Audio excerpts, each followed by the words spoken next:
Welcome to The Last Breakfast. Please enjoy the video.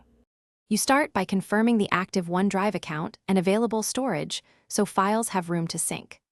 Once confirmed, close OneDrive from the system tray and reopen it to trigger a fresh sync session. Make sure to pause syncing briefly and use selective sync to remove very large folders, then re-enable them one at a time. This isolates problem folders and forces the client to rescan file metadata, which often resolves stalled transfers quickly. Now dive into diagnostic steps to find the root cause.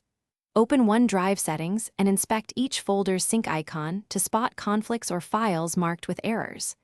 If icons are unclear, check OneDrive logs or Event Viewer for specific error codes so you know what action to take. Next, run the built-in repair sequence. Try Quick Repair first, and if issues persist, perform an online repair to reinstall the client while preserving your settings. This sequence clears client corruption while keeping your data intact. Finish by resetting the client if repairs did not help. Run the OneDrive reset command and relaunch so the app reindexes the cloud and local database. Then resolve any file-level conflicts by renaming problematic files, removing unsupported characters, or unlocking files in use by other apps. Once done, make sure folder icons turn green and the last updated timestamp reflects recent activity.